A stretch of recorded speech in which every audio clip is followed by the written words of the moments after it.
Welcome to the Bare Essentials Podcast, where the talk is real and hibernating on your goals is not an option.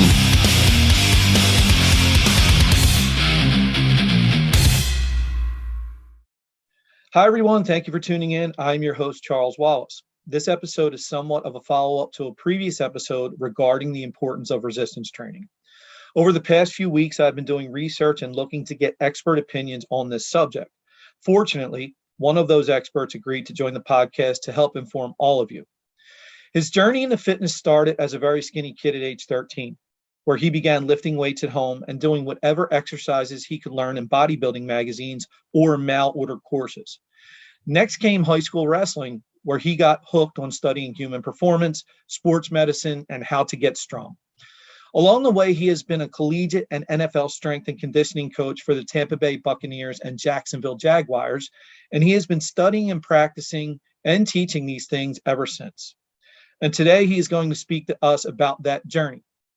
He has studied under some of the top strength and training experts in the world, and he's experimented with countless training methods and come up with a training program that increases strength and muscle mass safely with minimal time spent in the gym.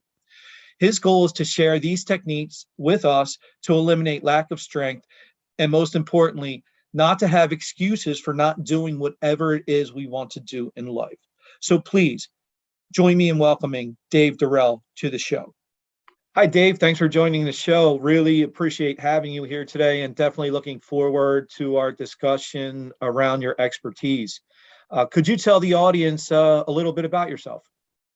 Well, first of all, Charles, I want to thank you for having me on the Bare Essentials program today. I really appreciate that. My journey actually started, Charles, let's see here, almost exactly 50 years ago at the age of 13. So anybody listening who's good in math can figure out how old I am now. I was a really skinny kid, classic 99-pound weakling, around that age. And, that's the age when you're getting into junior high school and high school. So it's a bit awkward. You get picked on a bit by the bigger kids, all of these things. So one day a friend of mine suggested, well, why don't you lift weights to, get yourself bigger? Why don't you just do that? And this is right around 1971. So lifting weights wasn't as popular as it is today. And at 13, I thought that was a very odd thing for him to say. I had no idea a person could get larger just by lifting weights. So I looked into it and, I had my dad buy me a weight set for home, those old vinyl weights with stuff inside of them. And I started with that at age 13. And then the following year at age 14, I got into high school and discovered that they had a wrestling team, which interested me quite a bit. I wasn't ever very athletic, but I was just kind of drawn to wrestling for whatever reason.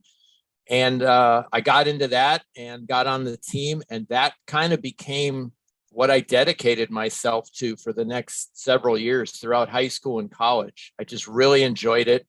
I was reasonably good at it. And that's kind of what fostered my interest in both strength training and also sports medicine, because naturally in wrestling, as many people know, you need to have a high level of conditioning. You need to be strong and in good shape to do that activity. And also I got injured quite a bit. So I wanted to figure out what's the best way for me to both prevent injuries that I was getting and how to recover from those injuries as quickly as possible so I could continue to compete in wrestling. And the information wasn't what it is today. Obviously, there was no internet back then. And, it was very hard to come by good information on how to do, particularly the strength training. What we were relegated to back then was mainly reading bodybuilding magazines. And this is when Arnold Schwarzenegger he wasn't really into acting yet. He was in the heyday of his bodybuilding career and everybody wanted to be like him, including me. So, we all did what he did, which was work out about 2 hours a day, 6 days a week. And this is what you thought you were supposed to do because that's what it said to do in the bodybuilding magazines. So once I got out of high school, I went to college for physical education. My goal was to become a gym teacher and a wrestling coach. When I got out of college, there were no teaching jobs available in my state of Connecticut, where I grew up, that summer. So I had to get a job somewhere. So I got a job at a local gym, and I found out I really liked that. So I stuck with that, and eventually got promoted up to manager. And then I was a regional manager. And then those clubs went out of business. So I did some other different fitness activities for several years. And in the beginning of that time, when I got that first job, Charles, I was doing the thing I mentioned, the 6 days a week, 2 hours a day. I wasn't really seeing the kind of progress I thought I should see for that kind of time investment. And it was about that time, luckily enough, in the bodybuilding magazines, a new guy appeared on the scene by the name of Mike Menser. And he won the Mr. America contest, the Mr. Universe contest, and he was just as huge and imposing looking as all the other bodybuilders. However, he had a much different routine. His routine was based on high intensity, like a maximum effort, but very brief workouts and very infrequent workouts. So his workouts, he advocated only 45 minutes, 4 times a week. So it's about a 75% reduction in the volume I was doing. So I decided to try it. Back then, you couldn't just jump on the internet and buy the guy's course, pull out your credit card. You had to write a check and send away for it and wait a few weeks for it to come in the mail and all of this. So I did that. And I talked one of the owners of the gym into being my training partner and trying it out with me. And what was astonishing to me, even though I'd been working out by that time for probably 9 or 10 years, pretty steadily, in the next 4 months, Charles, I gained 16 pounds of essentially all muscle. Wow. So the transformation was amazing. People were asking me, what are you doing? Every time I see you, you look different. And I was actually, my appearance was changing perceptibly day to day. And I was, at 23 years old, my body fat was also very low, and it stayed in the single digits during that whole time period. So it was pretty much all muscle that I gained. And from that moment on, I knew beyond a shadow of a doubt in my heart of hearts that this high intensity, low volume approach was absolutely the way to go for productive strength training. And I built my entire career around that. I started to train the people in the gym that I was in charge of training that way. And later on, as I proceeded through the gym business, the fitness industry, I decided to go take on a new challenge. I decided to go back to school in my early 30s and get into physical therapy. So I did that. I became a physical therapist assistant. I went to school in Connecticut, and shortly after completing that program, I moved to Florida. The best thing that happened in that physical therapy program, Charles, was I met my wife there. She was also a student in the program, and we hit it off and started dating and moved to Florida together. And now we've been married. It'll be 25 years in April. So that's that was awesome. the best. Yeah, that was the best thing about that education. But we came here and in 1995, and we got jobs as physical therapist assistants. And so that helped me add a new dimension to my knowledge base of how to work with people who had some type of quote unquote disability, whether it was a short-term thing, they broke a bone, they fell and broke their hip, whatever it is, a musculoskeletal type of thing where they needed to get some rehabilitation for that to return to normal, or something, even more elaborate, a stroke, a brain injury, these types of things. I've worked with people like that for over 26 years. I just recently retired from that side of the industry. So this added tremendously to my knowledge of how to strength train people who were in these types of situations. And what my wife and I did in 1997 was we started a personal training business on the side. We were both working at a well-known rehab hospital and working out at a local gym. And we worked out a deal with that gym owner that we would train people there and they would pay us and we would pay him a percentage of what we earned. And it was very popular because people recognized that not only did we know a lot about exercise, but we knew a lot about rehab and the medical side of things. So people who weren't comfortable with trainers who did not have that level of medical knowledge came to us. And we built a nice little side business, which eventually grew and grew and grew so much that we had to stop doing physical therapy full time and just do the personal training full time. And then we had to hire some people to help us out. And then we had to find our own place and get our own equipment. So that's where we are today. My wife and I have a personal training studio called Rock Solid Fitness in Dunedin, Florida. And we have a staff of fitness coaches who we have personally mentored and have gone through an apprenticeship with us to teach them this high intensity, low volume approach that we use with people anywhere from, our youngest right now is 13 years old, and they go all the way up into their 80s at this point, and everything in between. And it's 30 minutes twice a week, in some cases once a week, and they get fantastic results. And just to take a quick step backwards, Charles, and then I'll finish with my background. I mentioned we started our training business in 1997. In 1998, I got an opportunity to volunteer with an NFL football team. Luckily, it was our local team here, the Tampa Bay Buccaneers. And I found that to be a hugely exciting and fun experience. So I decided to try to find out if I could actually become an NFL strength and conditioning coach. So I set a new goal. This is kind of how I live my life, Charles. I set these weird goals and just see what happens. So I did that. I asked around, like, how did you guys get this job? What do I need to do to get a job like this, to the other NFL coaches? And they said, well, you got to get a master's degree and you got to get college experience. And, it's pretty hard. There's only 32 teams. Right.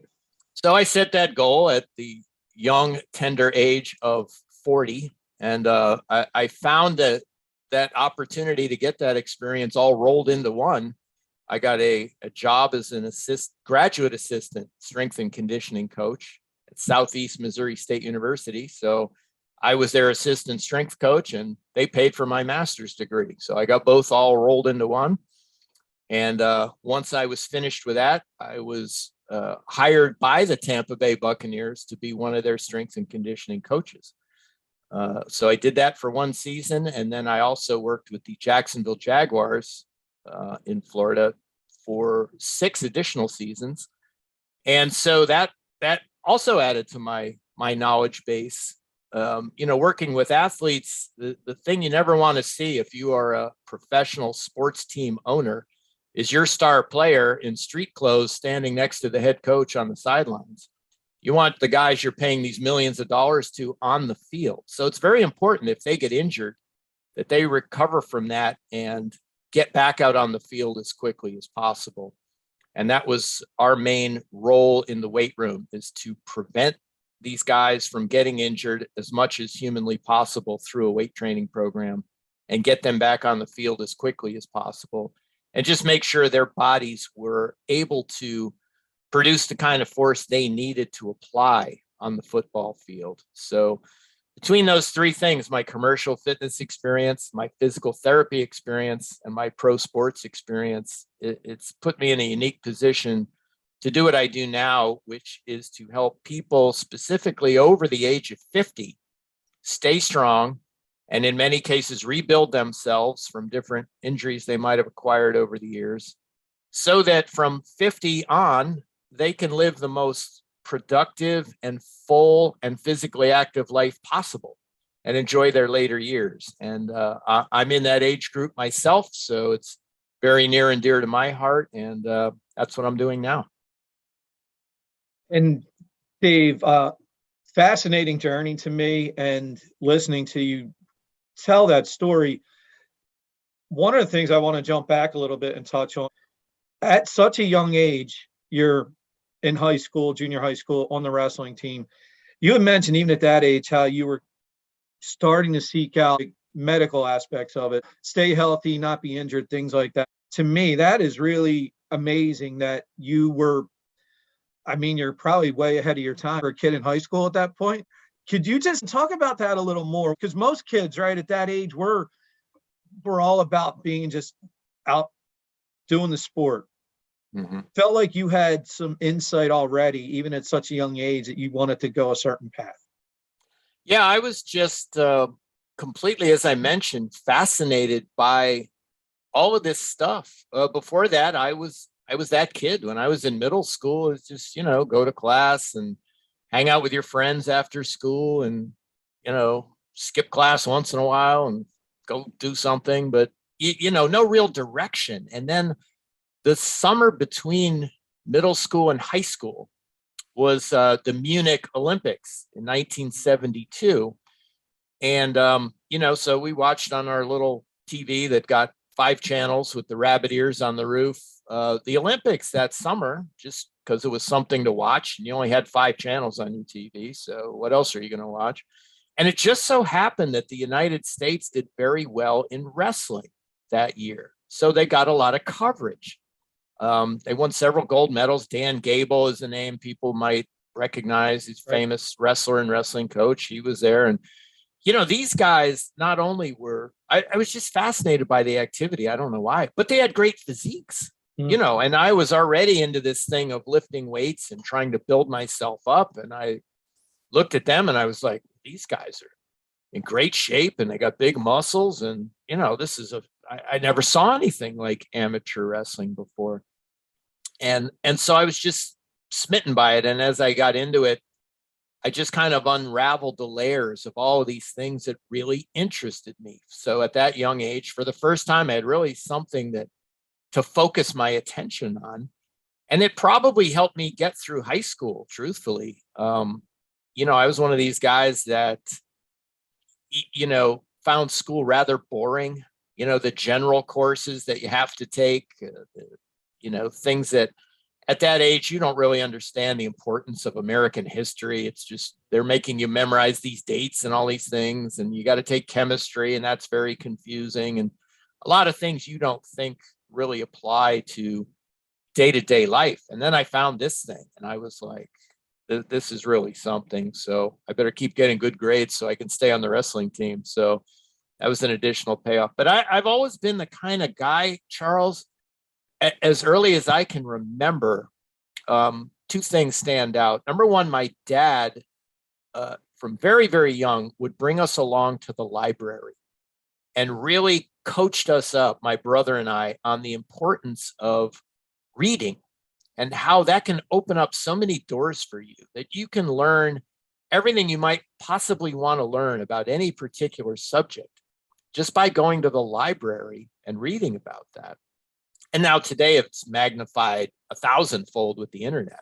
Just go on the internet and learn about anything you want to learn about. But for some weird reason, I was always the kind of kid that whatever subject I was interested in, I wanted to learn every single thing I could about it, everything possible. And I guess it stems from those library trips when I was young. I remember being in Boy Scouts at age, 10 or 11, however old you are in Boy Scouts. And we were going to go, our troop was going to go on a canoe trip. And I'd never been canoeing before. So I literally got every book they had in the library about canoeing. This is 10 years old. I mean, what kid does this? And I'm just studying canoeing, how you do the strokes and how you steer the canoe and how you're supposed to carry it to put it in the water and just every detail about it. So when we went canoeing, I know more than all the other kids. They're all asking me how to do it at that age. So I don't know. I was just always that way. And the whole fitness and strength training thing, and later on the sports medicine thing, it just caught my attention. And it was an integral part of the activity that I was enjoying, which was competing in wrestling. And, you become involved in a sport like that, and it just does a lot of things for you. I mean, the wrestling team, the guys on the wrestling team became my best friends. Many are still my friends to this day at 63 years old. That was kind of my group. And so the relationships that were built were fantastic. And as I say, it's just translated into a whole career that has stayed interesting for me throughout all these decades. But I don't know what it is. There's just this thing inside me that causes me to want to know everything about a subject I'm interested in. And now, luckily, I'm in a position after all these years that I can share that knowledge with my clients, and that they can benefit from it as well.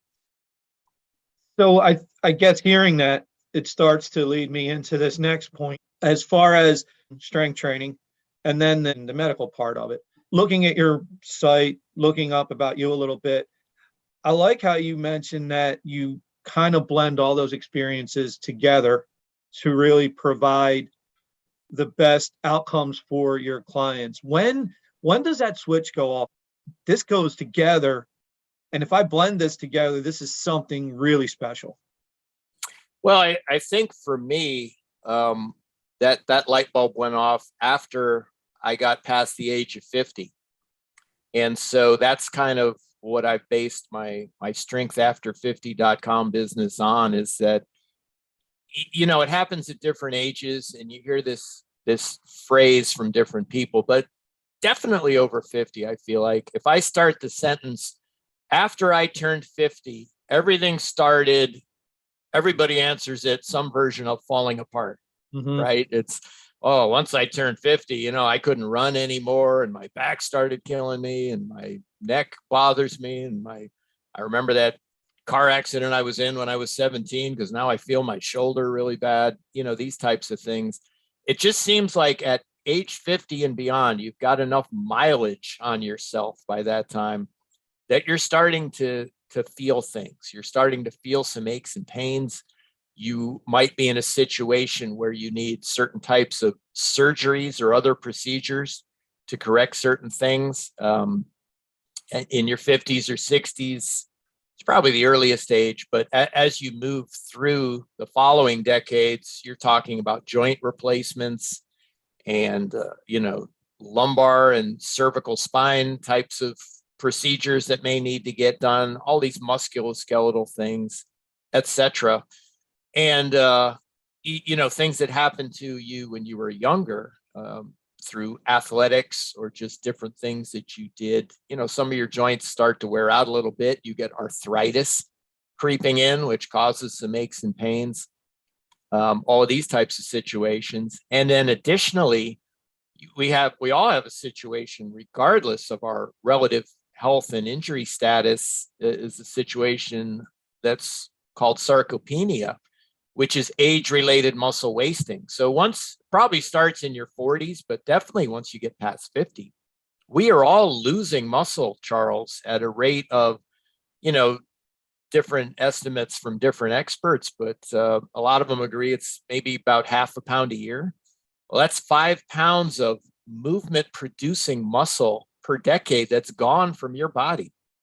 Imagine your car, you own your car for 10 years, and it's got 50 less horsepower in the engine at the end of that time than at the beginning. Well, when you try to go up a steep hill in that car, you're going to have a lot more problems with a smaller engine than a larger engine.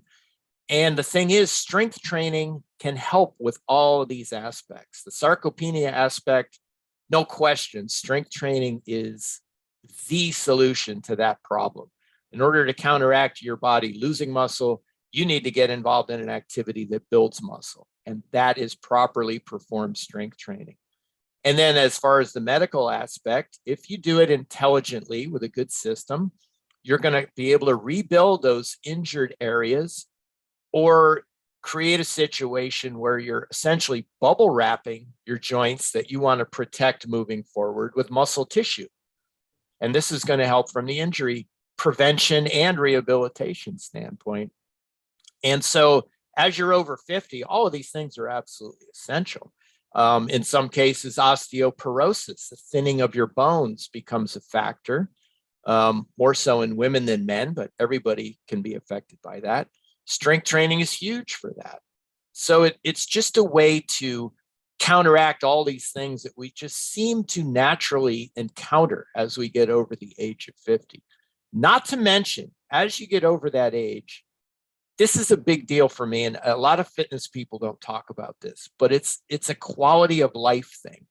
Once you get over 50 and definitely past 60, you start to be in a situation in many cases where if you've had children, raised a family, they're starting to get out of the house in a lot of cases. So you find yourself with perhaps a little more time available. Your career path is pretty well set in many cases. So you've got some resources available, and you're approaching a traditional retirement age as well. And all those things are great. You've got resources, you've got time. Maybe now you're in a position in those ways to attack some of these quote unquote bucket list type of goals that you may have had, things you always wanted to do, but you didn't have the time or you didn't have the money. Well, now you might have those things, but are you going to be physically able to do those things that you've always wanted to do at this point? Or has your health deteriorated or your fitness level deteriorated? So yeah, I always wanted to climb Machu Picchu in Peru. And, that's always been this big bucket list goal for me. And now I got the time and money, but I'm not strong enough to do that. Oh, well, that's a big shame to me.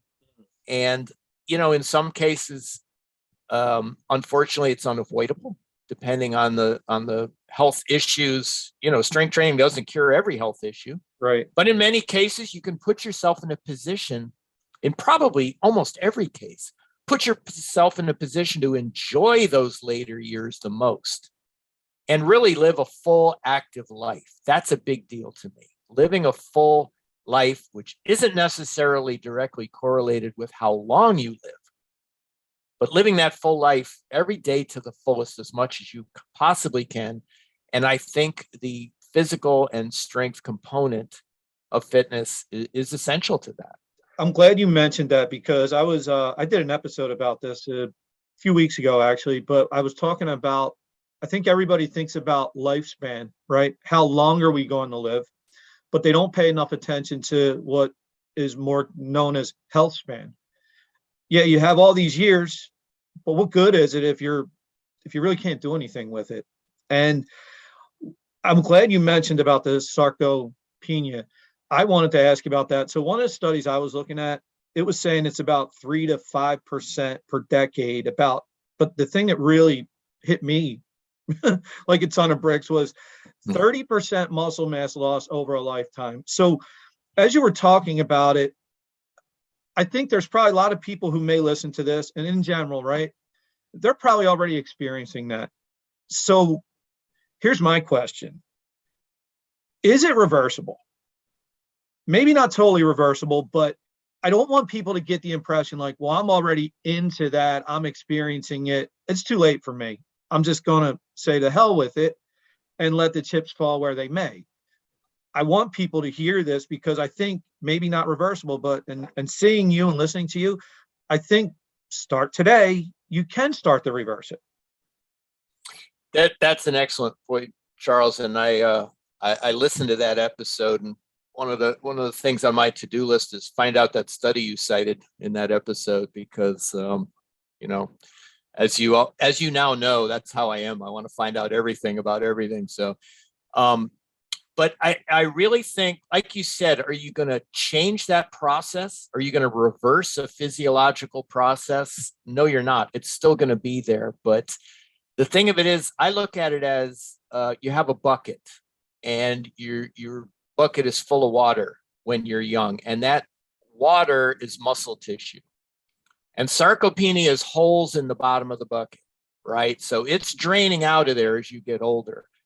Well, really, the only way, you might not be able to fully close those holes, but what you can do is add water to the bucket. You can pour some water in there, and that faucet is your strength training program. And so what you're referring to, I call the over the hill mentality. Oh, I'm over the hill. I can't lift heavy weights. What are you kidding me? I can't lift heavy weights anymore. I'm like 57 years old. I got knee replacement, and my shoulders hurt. There's no possible way. Well, there actually is a possible way.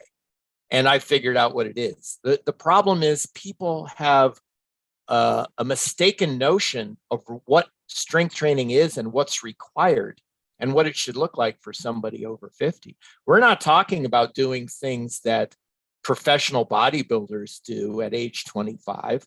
We're not talking about what you see on World's Strongest Man contest on television. We're talking about sensible, safe, sustainable strength training. where you're doing things in such a way that literally anyone can do it. If you can move a body part, you can do safe and efficient strength training that will benefit you from a sarcopenia standpoint.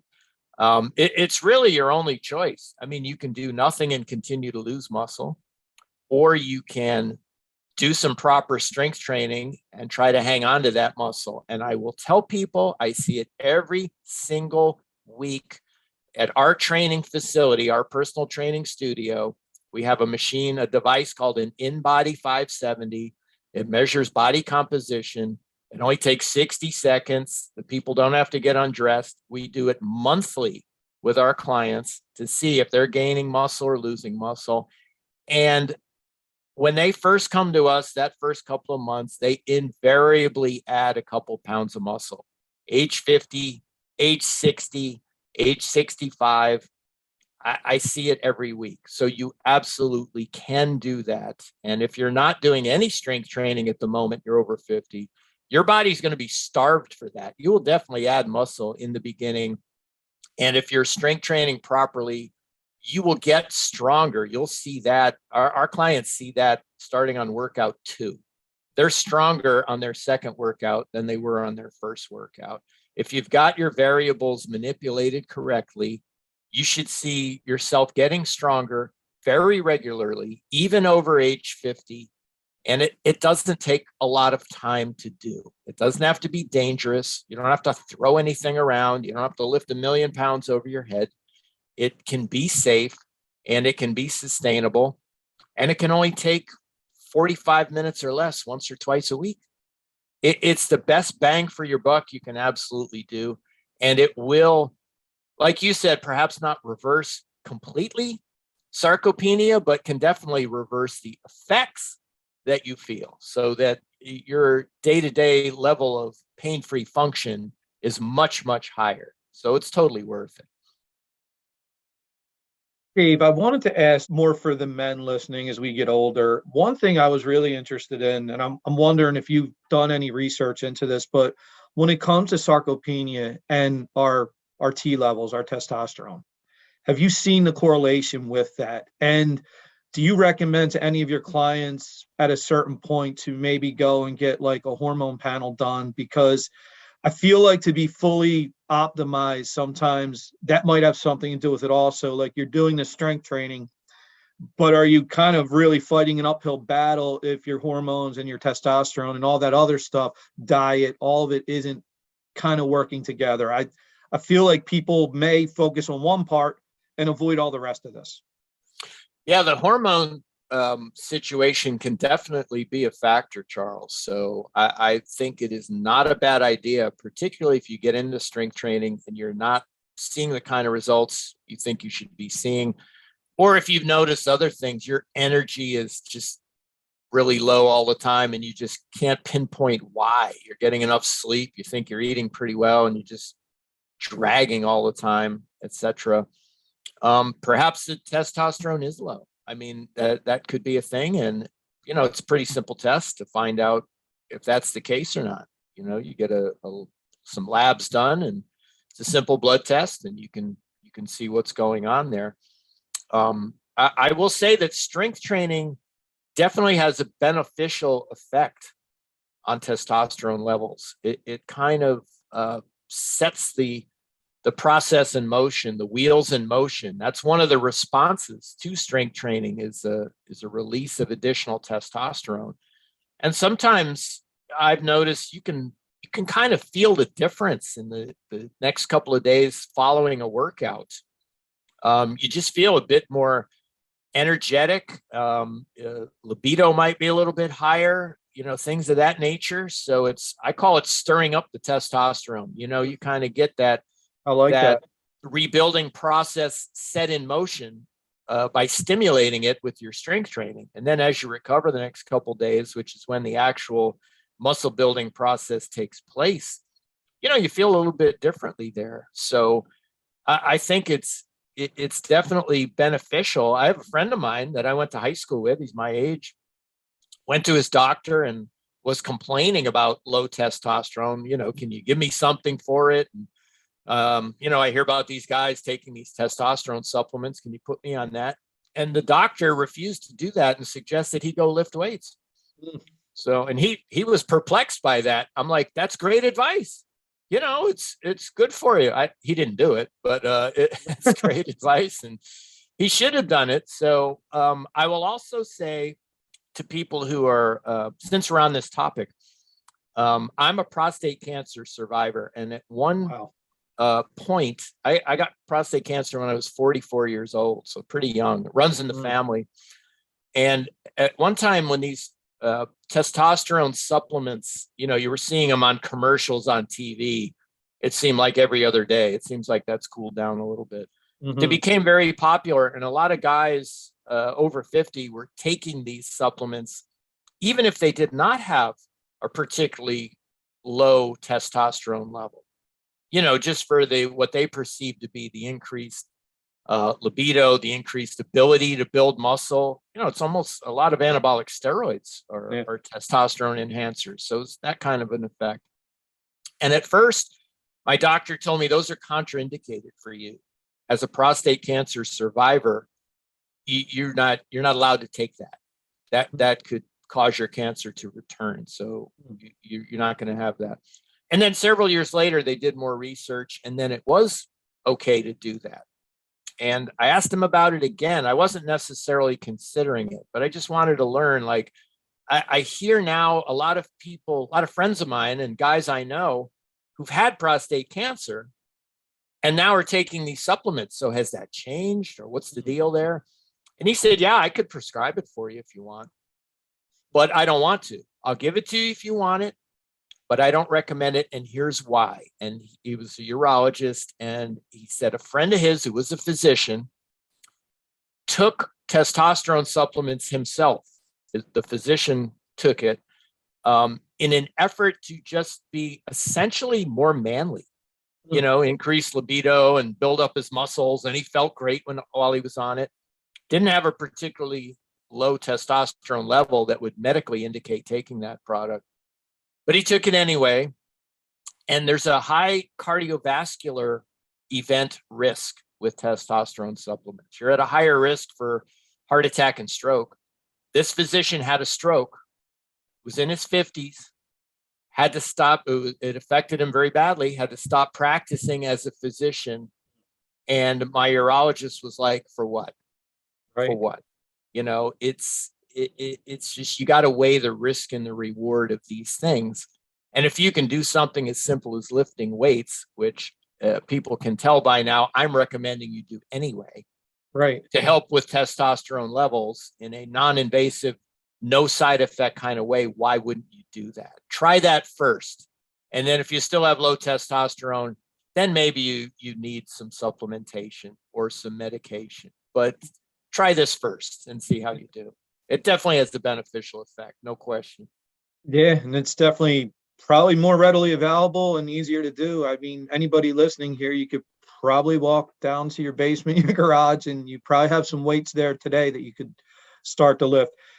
Dave, I want to try to set the stage because I think my audience, at least people that listen to this, I mean, myself, I just turned 50. I'm thinking I have probably a mix, probably 30 somethings through maybe 60 somethings, right? But what I was thinking was, I know you come on here, you're kind of billed as the over 50 guy, right? Mm-hmm. But I wanted to kind of set the stage for the younger people for two reasons. We're coming to you from your future, so please listen. I want this message to get out there, like start to prep now and do these things, but also not just for your future. I think all of us have those relatives, parents, grandparents, right?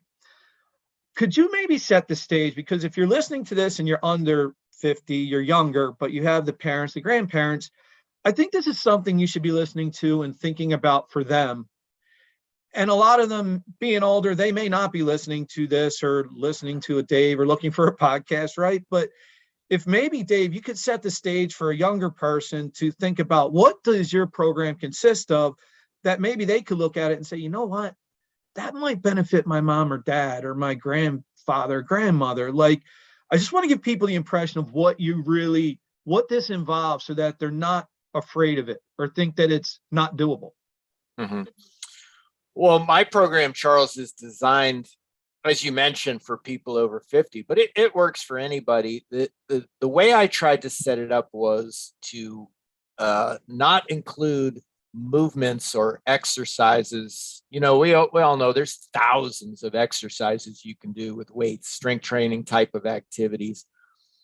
But I categorically reject activities that are require a high level of athletic ability.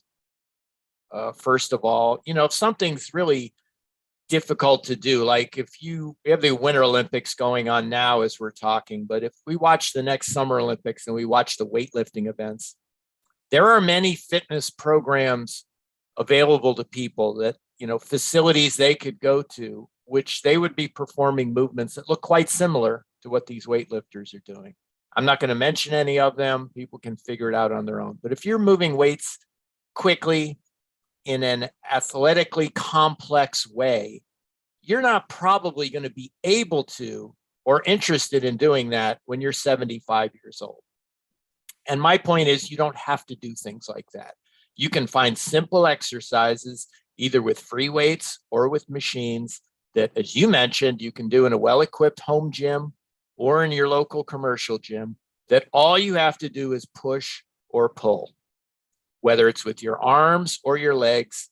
It's all about the muscular contraction. Strength training is about high intensity muscular contractions at the end of the day. And you don't have to do something elaborate that requires a lot of athletic skill to generate those contractions. So, that's the first thing, is simple movements that anybody can do, whether they're athletic or not. You can just walk in, whether you're 30 or 80, you can walk in and grab 2 dumbbells and bend your elbows and strengthen your biceps. As long as your elbows will bend, you can perform a curl with some kind of resistance that will benefit the strength of your arms, for example. You can do that with every body part. I always make sure that my clients are in a situation when they're selecting their exercise equipment, pick something that you can exit the exercise at any point during the exercise safely. So, for example, barbell squats, which probably a lot of listeners know what those are. You put a barbell across your shoulders, behind your head, kind of across your neck there, and you squat down. You do a deep knee bend, and then you stand up with a barbell on your back. Well, if something happens, either you get really fatigued towards the end, or there's any kind of a variation in your form, you momentarily lose concentration, you get a little out of position, that's not going to go well. You can't exit a barbell squat at any point safely because you have a barbell resting on your back that you're standing up and down with. I don't advocate that. There's many different ways that you can do that. In a gym, you just find a leg press machine where you put your feet on a foot plate and you push with your legs. It's the same muscles. There's nothing magic about a barbell squat that can't be accomplished on a leg press machine. If my clients are training at home, my Strength After 50 coaching clients, a lot of them have home gyms. I would say most of them. We do what we call a ball squat. We get a Swiss ball, one of those big physio balls, and they put it between their low back and the wall, and they hold a pair of dumbbells, and they do their squats that way. So the ball kind of rolls up and down the wall behind their back, and they have dumbbells in their hands. And if something happens, you simply let go of the dumbbells. You can exit the exercise safely at any time. You're doing squats. It's not a problem. So there's ways to do these things and train these muscles in a safe fashion where you're not going to get stuck under something or have something fall on you. I think that's very important with regard to sustainability. And the other thing is time efficiency. People aren't going to stick with something if it's not time efficient in most cases. I mean, when I was 23, I worked at a gym. I didn't care if my routine took an hour or 3 hours or half the day. It did not matter to me.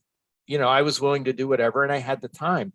As we get older and we have careers and family obligations, etc., who wants to be in the gym all day, every day, if there's an effective alternative, which I guarantee you there is. Once you learn how to do it the right way, it only takes a little bit of time.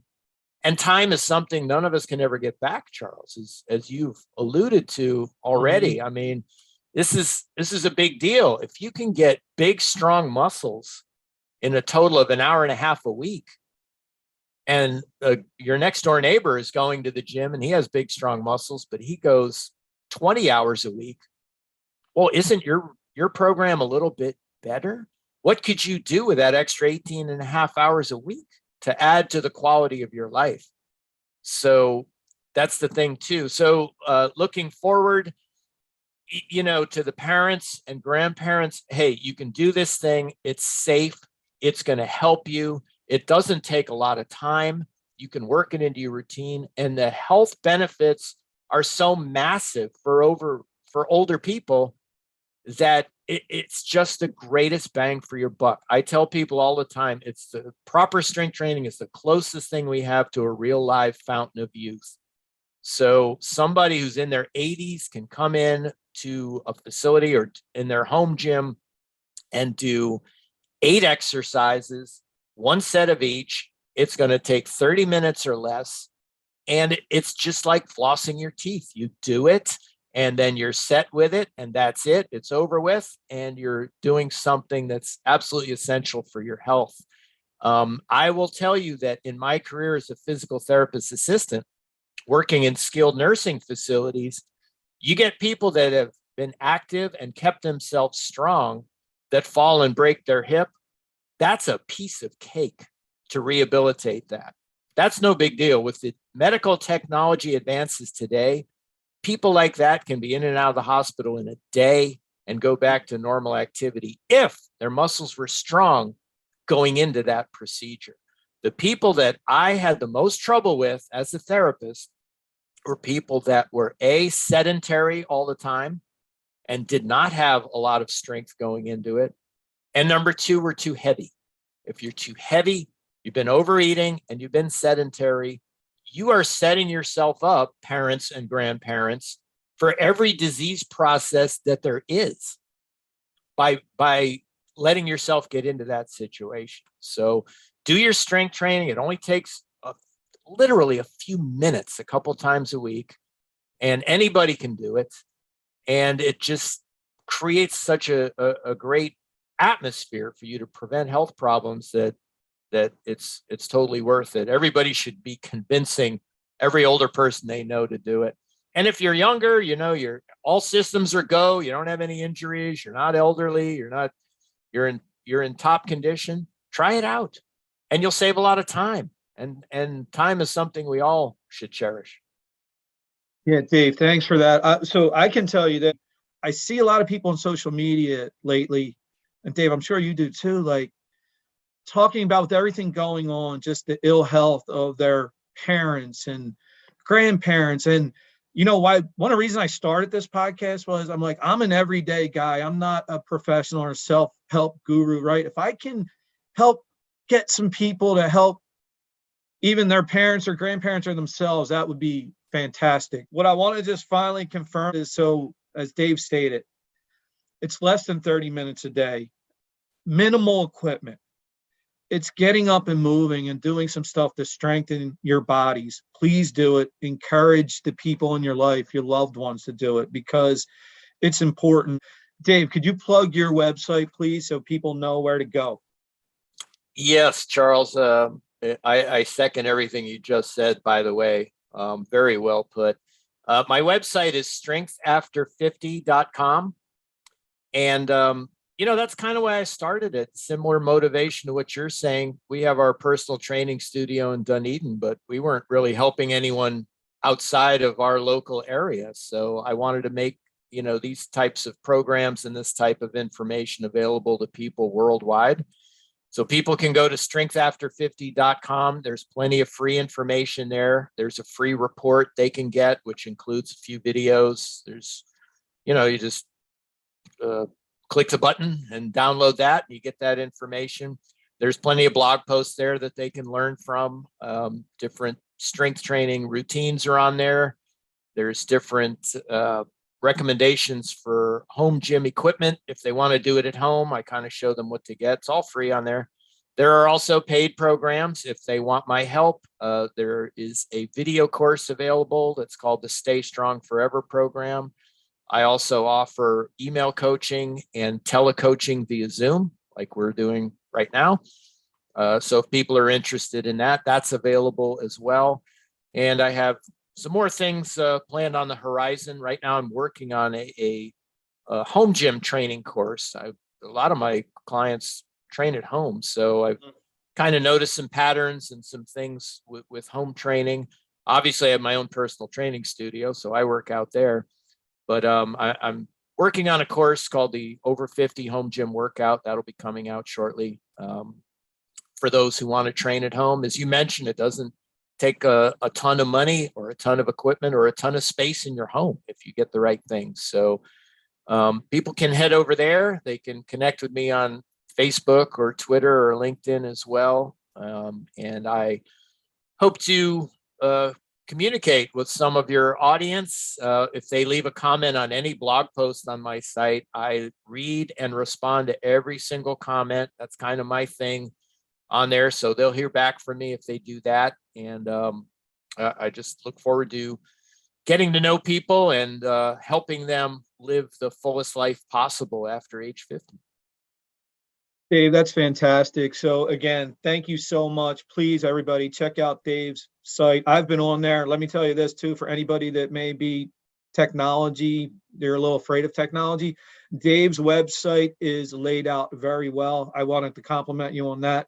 It's very, very well laid out, easy to navigate. And I think that's important too, because older people, that's a problem. They're afraid of technology. So Dave's done a good job at taking care of that. Dave's thought of everything. So for all you older people, Dave has it covered. Go to Dave's site. So Dave, again, thank you so much. We're definitely going to be in touch because I'm more than intrigued, especially at this point in my life. So thank you again. And thanks everybody for listening. This has been the Bare Essentials. Thanks for listening. And remember, never hibernate on your goals.